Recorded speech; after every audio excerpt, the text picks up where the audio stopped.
Guten Tag. Bonjour à tout le monde. Bonjour. Bon, ich bin sehr froh, heute mit Ihnen diese Inspektion zu durchführen. Wenn Sie bereit sind, können wir beginnen. Jawohl. Notre armée est-elle prête à nous défendre? Depuis la guerre en Ukraine, la question est sur toutes les lèvres, en Suisse comme en Europe. Et la réponse n'est pas forcément celle qu'on attend. Si on parle de la chance que l'on donne aux miliciens de pouvoir survivre dans un combat moderne, là, on n'est pas prêt. Il faut qu'on leur donne du matériel, qui soit du matériel moderne, qui puisse les protéger et leur donner une chance d'être au même niveau d'un adversaire potentiel. Aujourd'hui, ce n'est pas le cas.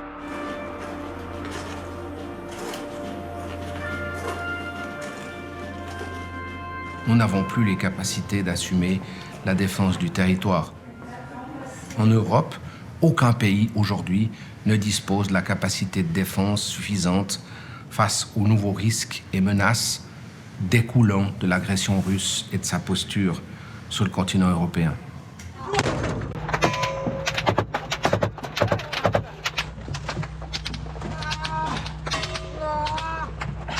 La paix ne peut plus être garantie sur notre continent même, au-delà de l'Ukraine. La menace russe est là et touche les pays d'Europe. Nous touche. Le temps du confort est révolu. Nous le savons tous.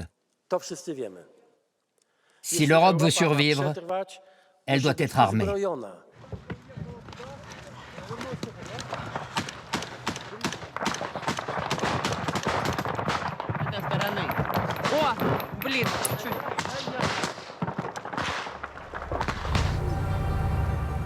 En Suisse, notre armée manque d'équipements modernes, d'armes, de munitions, d'effectifs pour accomplir sa mission de défense sur des champs de bataille complexes. Pire, au début de l'année, notre ministère de la Défense vient de traverser l'une des crises les plus graves de son histoire, avec des démissions et des scandales au parfum de fraude et de corruption.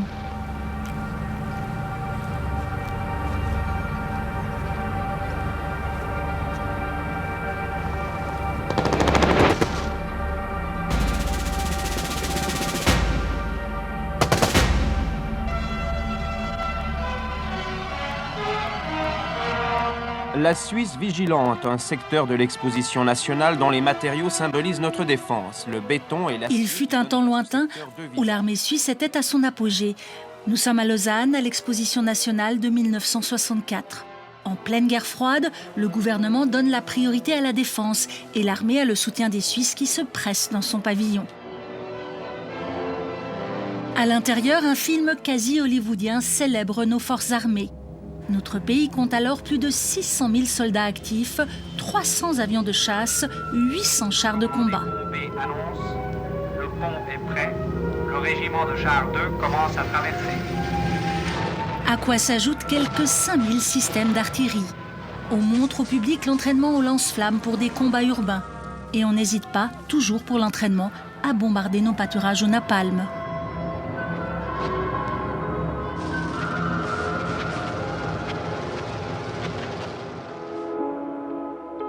Aujourd'hui, la réalité de notre armée est loin d'être aussi spectaculaire. Nos forces armées comptent au maximum 140 000 hommes, 4 fois moins. Sur le col des Mosses, nous retrouvons le divisionnaire Reinaldro, militaire de carrière et l'un des plus hauts gradés de l'armée, lors de son inspection de 2 écoles de recrues. Vous avez mis vos casques? Une section s'entraîne au tir de mortier. Bon, on est bon.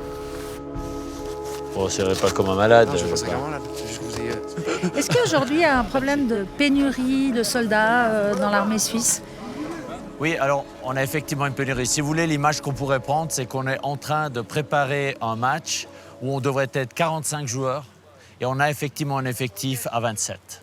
C'est-à-dire qu'on peut entraîner, on peut faire des écoles de recrues. Les écoles de recrues sont bien remplies, au sens premier du terme, environ 20 000 par année.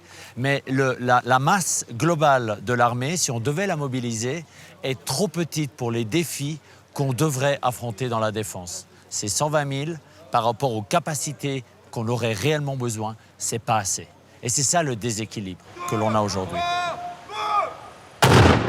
Autre problème, l'équipement et l'armement souvent vétustes et insuffisants. Mais la principale lacune que l'on a, c'est dans les chars, c'est dans les formations lourdes, l'artillerie, les chars blindés, les léopards. Et c'est là où cette lacune doit être maintenant, aujourd'hui, compensée, de sorte de se donner la chance, avec les éléments lourds, d'avoir cette première force au combat, cette force de défense.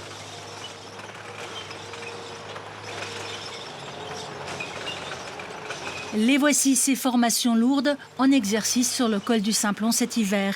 Cette compagnie d'artillerie de montagne utilise des obusiers blindés, les M109, qui ont plus de 50 ans de service. Lors de l'exercice du jour, seule la moitié de ces chars peuvent tirer. Les autres sont en panne. C'est pas top. On devrait avoir des équipements adaptés. Et c'est pour cela qu'il faut se moderniser. Et il y en a du boulot. Nous sommes dans l'un des ateliers de réparation de l'armée. Ce mécanicien s'occupe d'un autre type de blindé, le M113, sur les plots, bien qu'il ait été récemment révisé. Rolf Siegenthaler est le divisionnaire en charge de la base logistique de l'armée. C'est une véritable antiquité. Avec ce genre de vieux équipements, il y a toujours quelque chose qui va se casser, ici ou là. On ne peut pas prédire à l'avance ce qui va se casser. On est toujours surpris. D'autres véhicules archi-vétustes sont sur la liste des blessés. Ce camion Duro, il a quoi?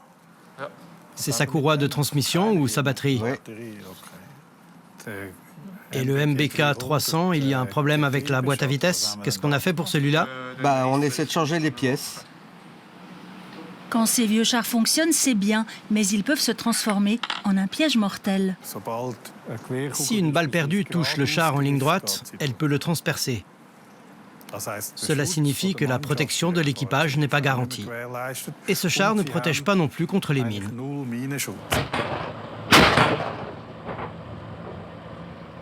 Le divisionnaire estime que seuls 3 bataillons sur 10, qu'il s'agisse de bataillons lourds ou d'infanterie, sont équipés du matériel requis pour remplir leur mission de défense du territoire.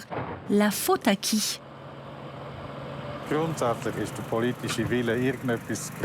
C'est simple.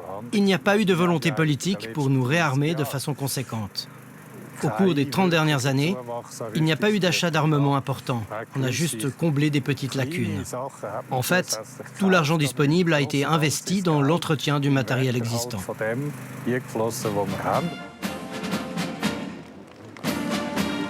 Il est loin le temps où nos troupes défilaient fièrement dans nos villes, sous les applaudissements de la foule, comme ici à Lausanne en 1987. Après la fin de la guerre froide, des programmes d'économie successifs ont taillé dans le gras et dans le muscle des militaires. En 1989, le peuple suisse a même voté sur une initiative qui demandait la suppression de l'armée. Elle est rejetée à 65%, mais à noter qu'un bon tiers des Suisses a quand même voté pour cette abolition. Nos forts militaires sont à l'image de cette armée affaiblie, désertée ou transformée en musée comme ici à Chillon. Nous y rencontrons le brigadier Denis Froidevaux, ex-membre de l'état-major des forces terrestres, ex-président de la Société suisse des officiers. Il a été 20 ans durant le chef du service de la sécurité civile et militaire du canton de Vaud avant de prendre sa retraite il y a quelques mois. On est parti du principe que cette époque de guerre froide, de monde bipolaire, de paix par la dissuasion nucléaire allait nous produire des dividendes de la paix pour l'éternité. Et on n'a pas cessé de réduire, d'affaiblir la capacité de défense de la Suisse. J'en veux pour preuve qu'on a fait un premier projet de réforme qui s'est appelé Armée 95. Imaginez-vous qu'à cette époque, les génies de Berne avaient inventé le fait qu'on pouvait faire un cours de répétition tous les 2 ans. Ça suffisait largement pour garder le savoir-faire. Puis ensuite, on a encore réduit les moyens de Armée 21. Et puis ensuite, le Parlement n'a pas donné les crédits nécessaires pour réaliser Armée 21. On a dû faire un sous-projet qui s'appelait le DEVA. Et c'est là où on en est aujourd'hui. Donc on est passé d'une armée de 650 000 hommes à une armée de quelques 100 000 hommes. Ça veut tout dire. Pendant ces années de paix, la mission première de l'armée a été l'aide en cas de catastrophe et la promotion de la paix. La réduction des dépenses militaires s'est aussi faite au profit de la société civile, par exemple en investissant l'argent public dans l'éducation ou la recherche. C'est ce qu'on appelle les dividendes de la paix. Georg Hassler, lui-même colonel d'artillerie, est un expert militaire réputé qui travaille pour l'influent quotidien alémanique NZZ. L'armée a été réorientée vers le soutien aux autorités civiles. Et on a réduit les capacités de défense proprement dites. En termes de dividendes de la paix, on estime ainsi que la Suisse a pu bénéficier de 140 milliards de francs pour d'autres dépenses. Il faut être très clair. Un Parlement bourgeois, un Conseil fédéral bourgeois ont traité l'armée comme quantité négligeable. Lors de toutes les réformes, on nous a toujours promis que l'on pourrait remuscler l'armée en 10 ans, qu'elle pourrait être rééquipée et donc être prête. Cela n'a pas été le cas. Ce n'est pas tant une question d'anticipation. On a détourné le regard. On ne voulait pas revenir à l'époque où la guerre était un moyen de mener une politique. Martin Pfister. Mais à Berne, chez les politiques, les choses sont en train de changer. En mars dernier, le Parlement a élu un nouveau conseiller fédéral à la tête du département de la Défense, Martin Pfister, un centriste zougois qui a aussi le grade de colonel. Il nous a accordé un grand entretien quelques semaines seulement après être entré en fonction. L'armée accomplit beaucoup de choses très bien. L'instruction est bonne, la conduite est bien menée. Nous remplissons bien les missions qui nous sont confiées, par exemple dans le domaine des catastrophes. Mais il est indéniable que nous avons de grandes lacunes en matière d'équipement, de munitions, et il nous manque aussi certaines capacités pour répondre à de nouvelles formes de conflits. Aujourd'hui, les conflits ne sont pas seulement des conflits militaires classiques. La menace actuelle en matière de sécurité va bien au-delà. Il existe des formes de guerre hybride, par exemple les campagnes de désinformation, l'espionnage, les attentats, les attaques contre nos institutions importantes. Il est donc très important que nous nous concentrions à nouveau sur la capacité de défense de l'armée et sur tous les autres domaines de la sécurité.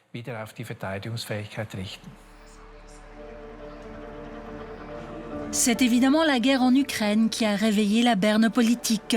Fin 2024, le Parlement a donné un signal très clair. La majorité de droite a voté pour l'augmentation du budget alloué au département de la Défense. En 2024, il était de 5,7 milliards de francs. D'ici à 2028, le département pourra dépenser 4 milliards de plus. Le but étant que les dépenses militaires atteignent les 1% du PIB d'ici 2032. Membre de la commission de politique de sécurité, la centriste vaudoise Isabelle Chapuis fait partie des élus qui veulent remuscler l'armée pour qu'elle soit prête à s'engager sur des champs de bataille bien plus complexes qu'autrefois.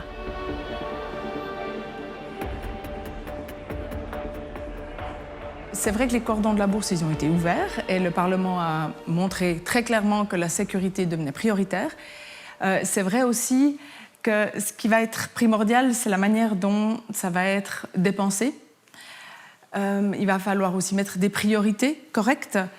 Une armée crédible, c'est une armée qui est aussi équipée, qui a du matériel en quantité suffisante et en qualité suffisante. Évidemment, ce n'est pas le cas aujourd'hui. Et puis, c'est vrai qu'on doit aussi renforcer toutes nos capacités qui viennent en amont, à savoir les renseignements.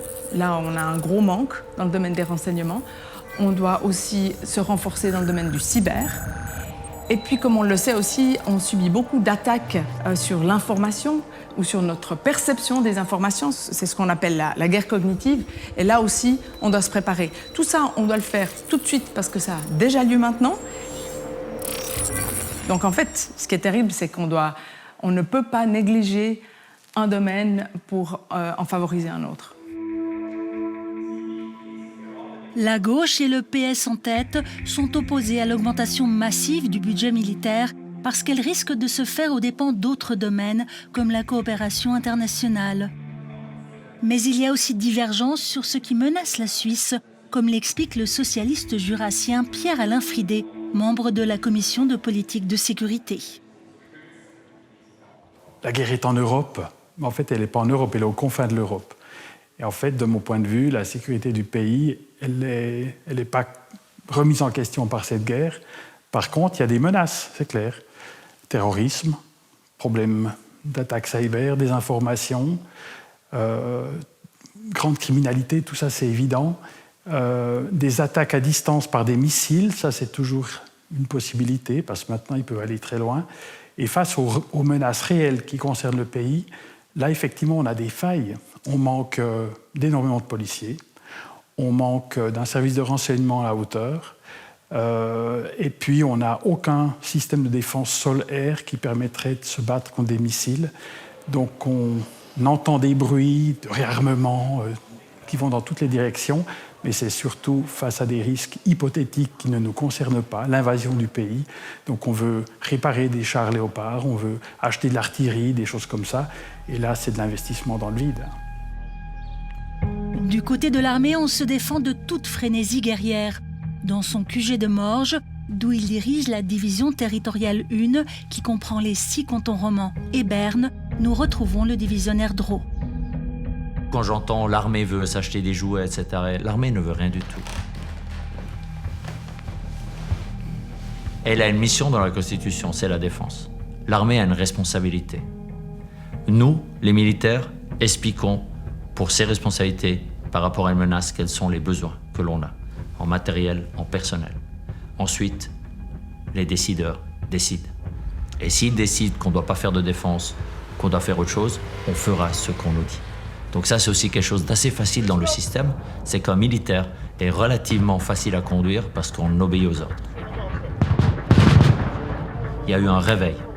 Les politiques en ont pris conscience, il y a une augmentation qui est assurée, il y a de l'argent qui va arriver, et il faut maintenant, nous, l'armée, qu'on montre qu'on est capable de garder ce pays comme étant protégé. Le problème, c'est que cet afflux d'argent public intervient au moment où le pronostic vital du département de la Défense est engagé, enfin presque. Depuis des années, il est secoué par des crises importantes. Vraiment en diagonale. Tu te rappelles ici le polygone de Willis? On vous explique. Le département de la Défense, de la protection de la population et des sports, le DDPS de son petit nom, c'est ce mastodonte. Avec les données disponibles en ligne, nous avons tenté d'en faire l'organigramme. Difficile. Avec 12 279 employés, c'est de loin le département le plus fourni de la Confédération. Il supervise l'armée, mais aussi quantité d'autres offices comme celui de l'armement, Arma Suisse, ou le service de renseignement. Au début de cette année, le DDPS est carrément décapité. Le 15 janvier, la conseillère fédérale Viola Amert annonce sa démission 6 ans après avoir pris la direction du DDPS. Le 21 février, c'est Peter Merz, le chef des forces aériennes, qui part. Le 25 février, on apprend par la presse une double démission. C'est carrément le chef de l'armée, Thomas Sussli, qui s'en va, de même que le chef du service de renseignement, Christian Dusset. Et puis le lendemain, c'est une gigantesque affaire de fraude et de corruption présumée qui éclabousse RUAG, la société d'armement, en main de la Confédération. Là, on a touché le fond. D'une certaine manière, le DDPS a implosé à ce moment-là. Je l'ai écrit dans un commentaire. La situation est explosive. La réputation de RUAG est ruinée. Et par-dessus le marché, les hauts responsables démissionnent. Dans n'importe quel autre pays, cela aurait provoqué une crise de sécurité. Cette tempête dans le monde opaque de la défense éclate après des années de polémiques sur des projets au surcoût de plusieurs millions et achevés avec des années de retard. Il y a par exemple le coût faramineux de la modernisation des camions militaires Duro à 250 000 francs pièce, alors qu'ils avaient été achetés à 140 000 francs pièce.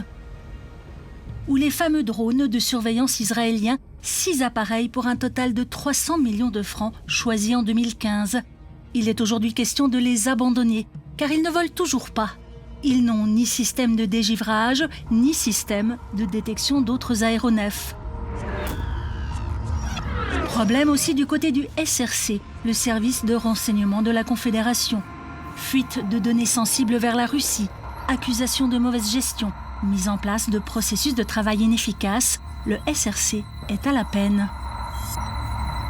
Ici, il y a un vrai problème à travers notre capacité d'anticipation. Et notre capacité d'anticipation, c'est nos services de renseignement. C'est notre première ligne de défense dans la profondeur stratégique. Et ce service de renseignement, il faut absolument le doter des moyens nécessaires. Est-ce que vous vous rendez compte que le service de renseignement de la Confédération a un effectif inférieur à celui de la police municipale de Lausanne? Mais c'est inconcevable. On monte d'un cran sur l'échelle des scandales avec l'achat controversé en 2021 de 36 F-35 américains pour 6 milliards de francs. La production des F-35 est tellement problématique qu'elle en fait l'avion de chasse le plus cher au monde. En août, le Conseil fédéral confirme que la facture va gonfler, sans doute de plus d'1 milliard de francs. Cela sur demande des Américains. Voici qui contredit clairement les déclarations de la ministre de la Défense de l'époque et de son chef de projet, Darko Savic. Nous les avions interrogés il y a 2 ans. Mais on a fait une évaluation très détaillée avec des experts, des spécialistes. On a un contrat avec les États-Unis qui nous garantit un prix fixe. Et là, il n'y a pas de risque. Nous avons une position claire à ce sujet. Le prix est garanti. Nous avons négocié une clause spéciale dans le contrat. Cela faisait sourire l'expert militaire que nous avions consulté. C'est la clause Père Noël? J'aurais dû faire de la comédie. Désolé, mais une clause spéciale, c'est comme un ami imaginaire. Ce contrat sera régi par la loi américaine. Pourquoi la Suisse obtient-elle de meilleures conditions que tout autre partenaire du programme des F-35? Sans vouloir manquer de respect à la Suisse, mais qui est plus important pour les États-Unis en tant qu'allié stratégique? L'Australie? Le Japon? Israël? Ou bien la Suisse? Aujourd'hui, Viola Amert, mais aussi son chef de projet Darko Savic ont démissionné. Impossible d'avoir leur point de vue. Il faut savoir que l'ancienne chef du DDPS était sous une pression intense, et pas seulement en raison du choix du F-35. 1 mois avant sa démission, à la mi-décembre, elle reçoit une lettre alarmante.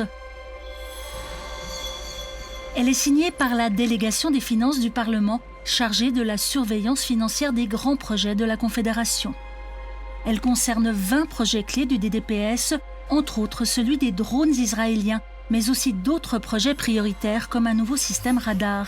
Les récents rapports sur les projets clés du DDPS ont permis à la délégation des finances de constater avec une grande inquiétude que l'état de ces projets s'est sensiblement détérioré. Ces 20 projets représentent 19 milliards de francs. À titre de comparaison, c'est plus de 3 fois le prix d'acquisition des F-35. On n'est donc pas en train de compter des cacahuètes.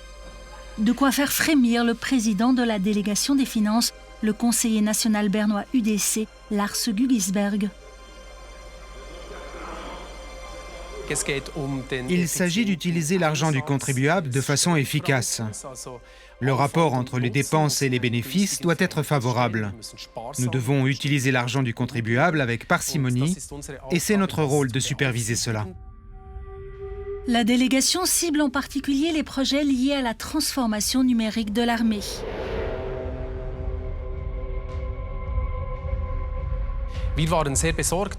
Nous étions très préoccupés parce que tous ces projets se sont détériorés. En d'autres termes, les risques ont augmenté. Il y a plusieurs raisons à cela. Il y avait des raisons internes, c'est-à-dire que la gouvernance interne n'a pas fonctionné. Il y avait aussi des tensions entre les différents acteurs. La complexité des projets a été mal évaluée. Et puis, bien sûr, il y a eu des facteurs externes. Par exemple, des problèmes de livraison, des défauts de qualité, notamment en raison de la situation géopolitique. Cela a entraîné des retards par la suite. Et c'est pourquoi nous avons décidé de rédiger cette lettre.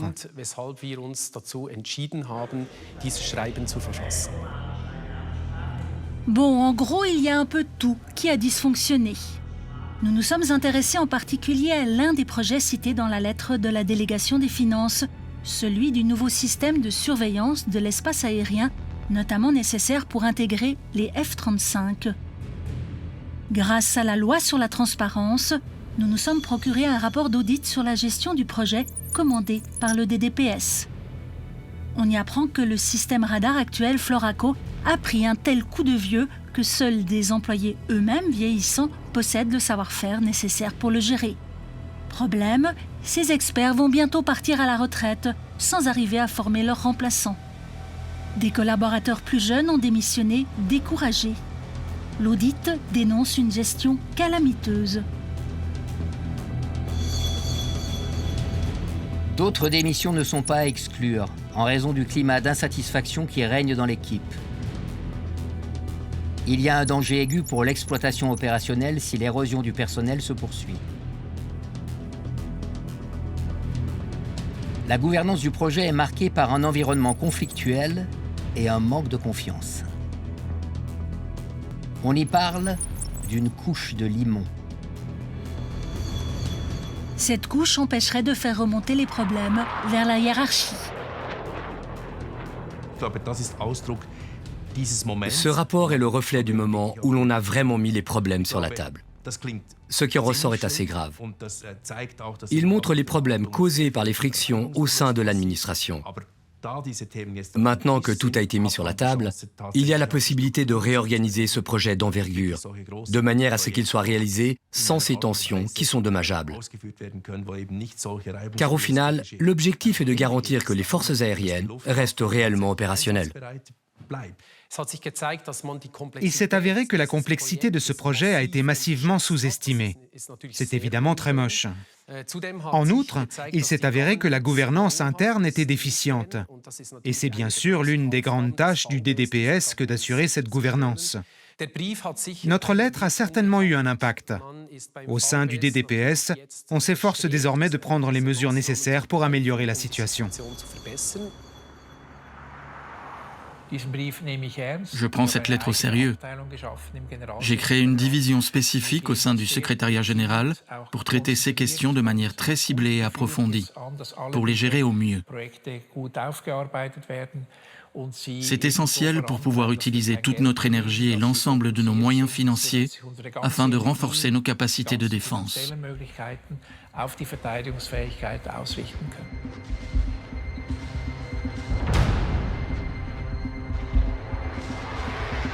Il lui en faudra de l'énergie pour affronter non seulement les déflagrations au sein même du DDPS, mais aussi chez RUAG. Martin Pfister doit en effet faire face à une grosse affaire de fraude et de corruption présumée. RUAG MRO, c'est l'entreprise d'armement en main de la Confédération et sous responsabilité du DDPS. C'est à elle que l'Office fédéral de l'armement, Arma Suisse, passe commande pour de nouveaux équipements ou pour l'entretien du matériel de l'armée. Cette histoire commence en 2016, quand RUAG achète en toute discrétion 100 vieux chars de combat Léopard 1 et des pièces de rechange à l'armée italienne pour 4,5 millions d'euros. L'idée, c'est de les revendre avec du bénéfice. Sauf que rien ne se passe comme prévu. Les chars sont entreposés dans le nord de l'Italie pendant des années. En 2023, la presse alémanique révèle que RUAG a tenté d'en vendre une partie à une société allemande à 500 € pièce, alors qu'elle les avait achetés 45 000 € pièce. Mais l'affaire capote aussi. De quoi attirer l'attention du contrôle fédéral des finances, le gendarme financier de la Confédération. Lors d'un premier audit, nous avons constaté que de nombreuses transactions avaient été effectuées et qu'elles n'avaient tout simplement aucun sens. Des contrats de location ont été conclus qui n'avaient aucun sens du point de vue de la bonne gestion. Des contrats généraux ont été conclus qui n'avaient aucun sens. C'est ce qui nous a amenés à effectuer d'autres contrôles en 2024. Ce n'est que le début, effectivement. Fin février dernier, le contrôle fédéral des finances présente 3 rapports dévastateurs sur RUAG.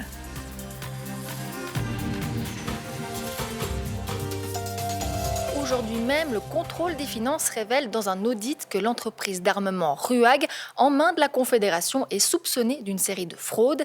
Des dizaines de millions de francs seraient en jeu. RUAG, l'entreprise d'armement de la Confédération, est au cœur d'un trafic frauduleux de pièces détachées. Les fameux chars de combat qu'on voit ici sur ces images d'archives. Un trafic d'envergure, 2500 pièces auraient disparu des stocks militaires. Le scandale avait été dénoncé en 2019 déjà par un lanceur d'alerte.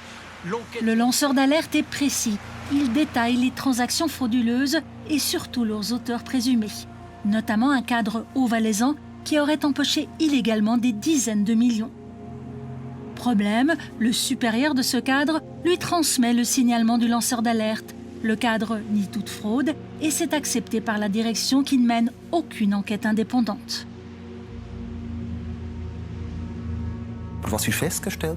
Ce que nous avons constaté concrètement concernant ce collaborateur problématique, et c'est aussi un modèle que l'on reconnaît toujours en cas de fraude potentielle, c'est que les collaborateurs qui génèrent beaucoup de chiffres d'affaires, qui ont une bonne position en interne, bénéficient en général d'une main protectrice. Et ils peuvent généralement aller plus loin que ce qui est autorisé. Cela peut devenir problématique, comme dans cette affaire. L'enquête est en cours. La liste des infractions qui pourraient être reprochées à l'ex-cadre est impressionnante. Gestion déloyale, fraude, falsification de documents, corruption passive, espionnage économique. Mais ce n'est pas tout.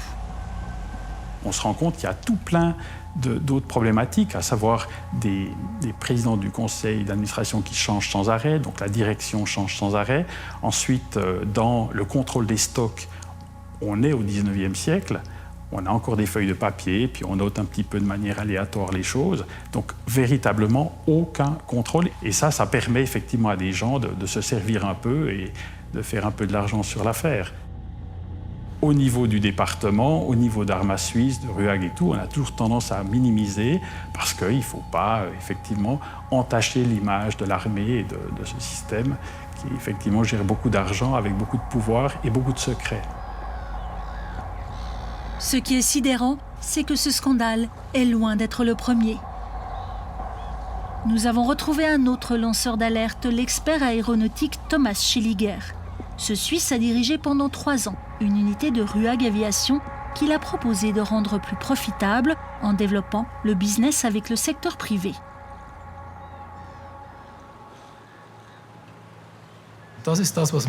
J'ai vraiment été étonné quand on m'a répondu « Tu sais, bien sûr, ça serait bien de gagner de l'argent avec des ventes au secteur privé, mais nous n'en avons pas besoin. Nous recevrons toujours plus d'argent qu'il n'en faut de la part du DDPS. » Et là, bien sûr, j'ai été totalement stupéfait. Jusqu'à présent, je pensais qu'on n'était pas capable de faire mieux. Mais là, j'ai compris qu'on ne le voulait pas non plus. Pourquoi développer le secteur commercial quand on a une source d'argent garantie ? Et bien sûr, cela m'a énormément déçu. Il dénonce aussi des subventionnements croisés. Pour financer ses affaires avec le secteur privé, RUAG surfacturait le département de la Défense. En 2014, il commence par alerter sa hiérarchie sans succès, puis il envoie des dizaines de lettres d'alerte. Ça, c'est le dossier que j'ai remis au contrôle fédéral des finances le 7 juin 2016. Voilà les personnes que j'ai contactées. Voilà les dates. Je donne chaque fois l'explication. Ce sont toutes mes interventions pendant 5 ans.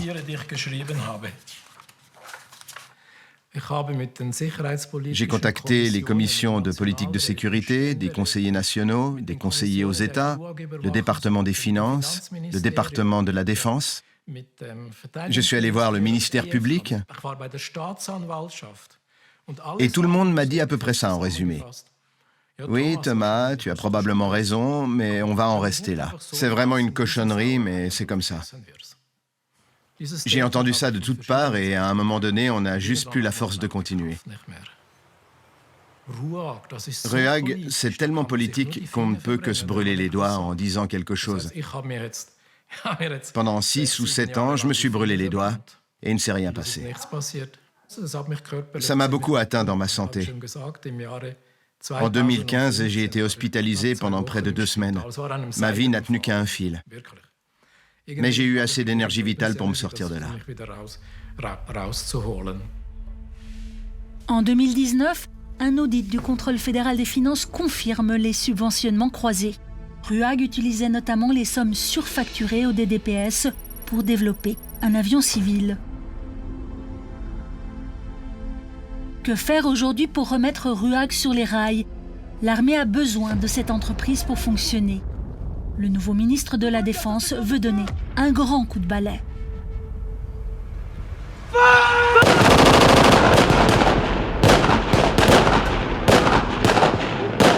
Des affaires comme ça, en Suisse, et c'est pas la seule, c'est très dommageable. Absolument, c'est sûr. C'est un gros problème de réputation pour RUAG. Mais ce qui est important, c'est que nous en tirions maintenant les leçons sur le plan pénal et sur celui de la transparence. La culture d'entreprise doit être changée très rapidement. Je suis confiant dans le fait que nous y parviendrons, mais c'était un problème, je vous l'accorde. Nous devons changer cela. Quelle est cette culture au sein de l'entreprise que vous voulez changer? C'est évident, une entreprise doit d'abord respecter le droit. C'est très important. Il faut qu'elle ait une culture interne de transparence. Les problèmes commencent quand chacun peut faire ce qu'il veut et que personne n'est au courant. Cette culture de la transparence et de l'intégrité, il faut l'instaurer. D'autres entreprises industrielles l'ont fait, c'est un point central. Für souveräne Sicherheit. RUAG. Là, on est carrément, à la limite, presque dans le comique, tellement c'est énorme ce qu'on découvre à travers les enquêtes du contrôle fédéral des finances, non? C'est presque un gag. Excusez-moi. Oui, alors je n'irais pas jusqu'à dire comique, c'est plutôt tragique que comique. Et là, il y a des choses qui m'échappent dans la gouvernance. Il y a quelque chose qui manifestement dérive de manière assez inquiétante. Et je pense qu'il faut pas seulement questionner les personnes, mais il faut aussi questionner le système et l'organisation telle qu'elle existe. Il y a eu des choses qui dépassent l'entendement, l'affaire des chars léopards, c'est hors du champ du compréhensible, effectivement. Même pour vous qui étiez à l'intérieur du système. Oui, mais RUAG, moi j'étais à l'intérieur du système en tant qu'officier de milice. Président de la Société suisse d'officiers, mais RUAG a toujours été un monde à côté. Toujours. Scandale RUAG, inquiétude sur les 20 projets à 19 milliards de francs, prix des F-35 qui explosent et dysfonctionnement au sein du DDPS. Quelle est la responsabilité de l'ancienne conseillère fédérale dans tout ça? Viola Amherd a fait des efforts pour réorganiser le département, mais elle était constamment sous pression. Je pense qu'il faut être juste et dire que malgré toutes les erreurs qu'elle a commises, elle était sous un feu nourri de toutes sortes d'attaques politiques. Elle a essayé d'agir et de manœuvrer dans ce contexte. Dans n'importe quel autre pays européen, ça aurait fait une énorme crise gouvernementale, on est bien d'accord? Absolument, absolument. Et pas chez nous? Non, pas chez nous. Pourquoi? Parce que Mme Amherd a démissionné, elle a fui quelque part, en tout cas c'est mon sentiment. Partir à ce moment-là était vraiment, si elle voulait se battre et justifier, une grave erreur. Pourquoi est-ce qu'ils sont partis tous en même temps? Ça donne une drôle d'impression quand même. Il y a différentes raisons pour lesquelles tout le monde est parti au même moment. C'était une sorte de coïncidence. Mais chaque cas doit être jugé individuellement. En particulier celui de ma prédécesseure. La raison pour laquelle elle est partie, je ne veux pas commenter cela ici, c'est à elle de le faire. Aujourd'hui, il faut saisir cette opportunité pour changer, je suis optimiste. Cela fera du bien au département, notamment avec l'arrivée de nouvelles personnes à des fonctions clés. Que vous avez hérité d'un département qui a quasi implosé. Je ne partage pas ce constat. L'armée a toujours rempli ses missions de manière satisfaisante. Elle s'est bien acquittée de ses tâches. Dans d'autres domaines également, je ne peux pas constater que l'on n'a pas bien travaillé. Certes, il y a eu des problèmes de confiance envers le DDPS. Il faut à nouveau rétablir cette confiance et mettre en lumière l'excellent travail accompli.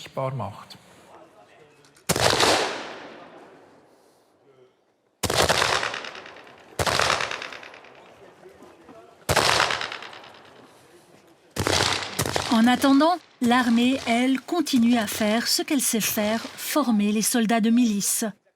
Au stand de tir de Lucie, près de Romont, le divisionnaire Drault inspecte un cours d'armes pour les officiers de son bataillon de carabiniers. Alors aujourd'hui, je suis là pour perfectionner mon instruction de tir et prendre avec des astuces et des mises à jour pour l'instruction des soldats lors du cours de répète qui approche. Alors la finalité, en tout cas dans l'armée suisse, c'est pas d'aller se battre parce qu'on espère que ça n'arrivera jamais. Mais si ça venait arriver, on serait prêt au combat. Donc c'est pour ça qu'on s'entraîne, c'est pour ça qu'on fait des cours pour les cadres et qu'on a ces cours de répétition chaque année. Donc oui, l'idée c'est d'être prêt à l'engagement et de ne pas être complètement perdu si un jour ça arrive. Parce que dans le contexte aujourd'hui, plus rien n'est sûr en fait. Non, rien n'est sûr et même en étant un pays neutre, on ne peut pas se permettre de penser que ça n'arrive qu'aux autres et qu'il ne peut rien arriver. Donc non, il faut se tenir prêt et se tenir à jour.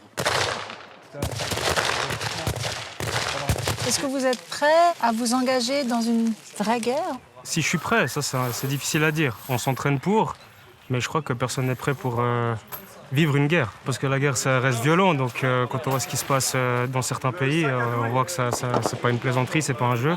Mais nous, ici en Suisse, on s'entraîne et puis on essaie de rester apte. Dans les faits, les gens qui rentrent aujourd'hui en service et qui font l'école de recrues sont principalement des gens qui sont motivés. Il y a tellement de façons de sortir des rangs qu'il faut bien admettre que c'est des gens motivés. C'est vraiment des jeunes admirables. Il y a encore quelques heures, ils étaient dans leur bureau, dans leur métier. Ils se sont transformés ce matin avec leur uniforme. Et cet après-midi, ils ont repris leur arme pour tirer. Et ça fonctionne. C'est ça aussi un peu ce miracle de la milice. Ouais. Jetzt gehen wir, beginnen wir. Und die erste, die sprechen, ist an die Seite de Robert Burton. Aujourd'hui, est-ce qu'elle est crédible, l'armée suisse? Moi, je pense qu'elle est crédible. On a beaucoup de bruit autour de ce qu'on appelle scandale ou respectivement les différents problèmes qu'on a dû affronter ces derniers mois. Mais la crédibilité d'une armée, elle doit se chercher dans ses racines. Les racines, c'est le peuple, c'est les jeunes miliciens, jeunes miliciennes qui sont ici intégrés. Je crois que la valeur de la Suisse, la valeur des personnes, de tout ce qu'on a créé dans ce pays, c'est quelque chose qui vaut la peine d'être défendu. On pourrait parler d'un bijou, certes, certains nous diront qu'il s'est bien détérioré ce bijou, mais malgré tout, je pense, et j'en suis même convaincu, ce pays en vaut la peine. Et eux, ils le savent. D'ici la fin de l'année, le Conseil fédéral doit adopter une nouvelle stratégie de sécurité pour la Suisse, désigner un nouveau chef de l'armée, désigner un nouveau chef du renseignement et gérer des dossiers brûlants comme le F-35. Il y a eu des gros problèmes, des vraies turbulences aussi du DDPS, mais je pense qu'il ne faut pas oublier que ça reste quand même un pilier de notre sécurité et qu'il ne faut pas non plus jeter l'institution avec l'eau du bain, si j'ose dire. Il faut maintenant donner un cap, garder un cap. Il y a de très gros projets pour lesquels on va devoir investir beaucoup d'argent. Donc justement, l'idée d'avoir une gestion de projet beaucoup plus stricte, elle est excellente. Préparer, être prêt, c'est difficile. Mais ne pas se préparer, c'est une erreur stratégique. Nous devons comprendre que nous sommes à un tournant historique. La période qui a suivi la Seconde Guerre mondiale à partir de 1945 est terminée. L'idée que l'on puisse construire un ordre de sécurité basé sur des règles, cela semble appartenir à l'histoire. La politique de puissance est de retour. La loi du plus fort est de retour. Je pense que nous devons nous y préparer mentalement. Qu'est-ce que cela signifie pour un petit État comme la Suisse? Un petit État mondialisé, une puissance de libre-échange au cœur de l'Europe. Nous devons nous mettre d'accord sur un consensus de base. Que cela vaut la peine de protéger la liberté, la démocratie, l'état de droit et une société ouverte. De nous protéger de l'emprise des puissances autoritaires.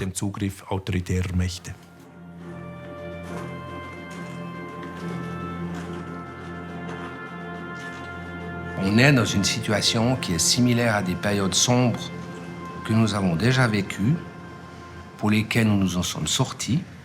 Il n'y a aucune raison qu'on ne s'en sorte pas. Mais je pense qu'on est embarqué dans une affaire qui est difficile. Et les indicateurs en matière de politique de sécurité qui sont dans le rouge sont bien plus nombreux que les indicateurs qui sont dans le vert. Et c'est comme si vous êtes dans un cockpit d'avion. Si vous avez plus de lumière rouge que de lumière verte, il faut commencer à vous inquiéter où est le prochain aéroport. Ça ne va pas aller long, vous allez avoir un sérieux problème. Et donc je pense qu'on a vraiment des raisons de s'inquiéter. Mais il faut le faire de manière sereine, calme, posée, et encore une fois, avec la population.